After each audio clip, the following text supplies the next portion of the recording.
welcome. We have a great interview today with an amazing person. And I'm not just saying that because she happens to be a friend.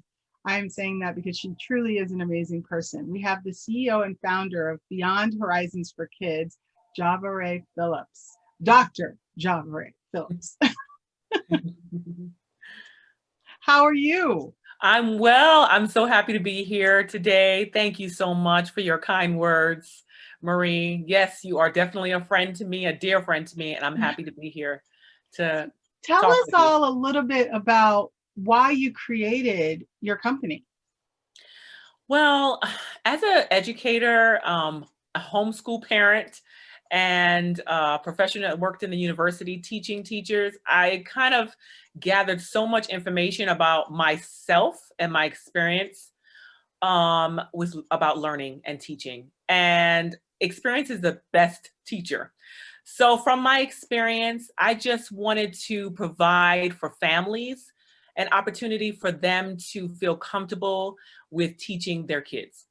As a professional teacher, I would have parents come to me and say, I don't know what to do with with my child. I feel like I'm lost, or, I really need guidance about understanding how you guys use your curriculum and assessments. And they just felt like they just needed someone to talk to. And I think with this business, it gives me an opportunity to kind of have an open discussion and help families feel secure, comfortable, confident with understanding and nurturing their child so they can meet their best potential.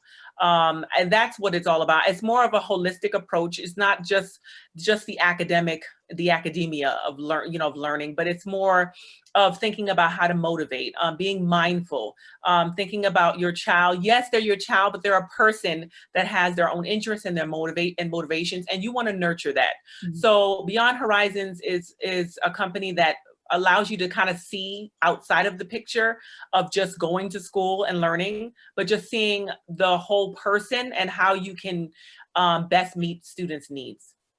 So how did the pandemic change your business?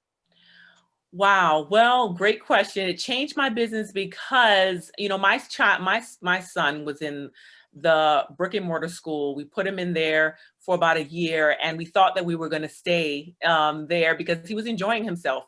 And then with the pandemic and this crisis has just changed and transformed everybody's life to now a more online approach. The alternative approach is no longer alternative. It is one of the main approaches now to learning. And so now with this business, I hear from the grapevine a lot of teachers and a lot of parents expressing their frustration.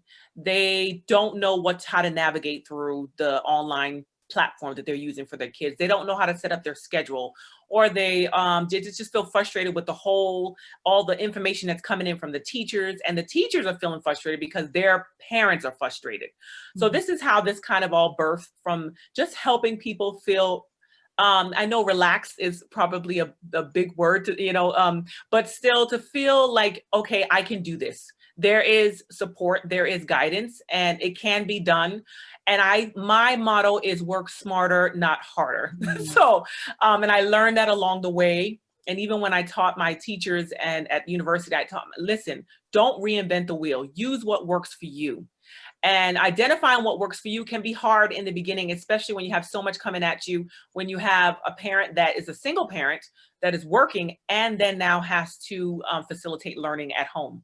So I wanted parents and families to feel comfortable that it's okay. Yes, the frustration is there, but you can make it through each day if you just think about what works for you. And I want to help parents, and I help parents identify what works for you. And then you can use that as your catalyst to kind of move on from those frustrations.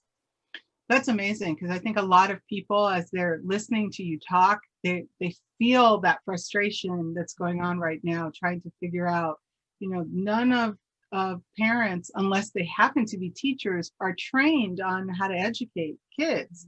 We depend on professionals to do that. And now all of a sudden we have to really be part of our children's educational process in a way we didn't kind of sign up for, so to speak.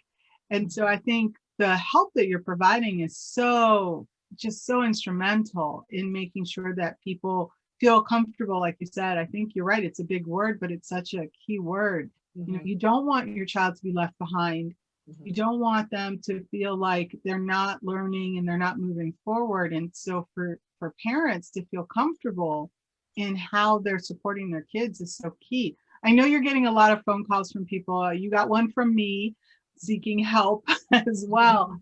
So, you know, as you're navigating that with people, is there a quick tip that you could give every parent, Mhm. you know, who may not have your direct phone number, but they will definitely get your website before this is over? What's a quick tip that you could give them to sort of help them think this through? You know, that is a great question. And I think tips are just a great way for you to kind of get the ball rolling. One of the best tips that I can say from, being in a full-time teacher and then going into homeschool with my own children, and I had those feelings like, oh, I don't want to teach my children.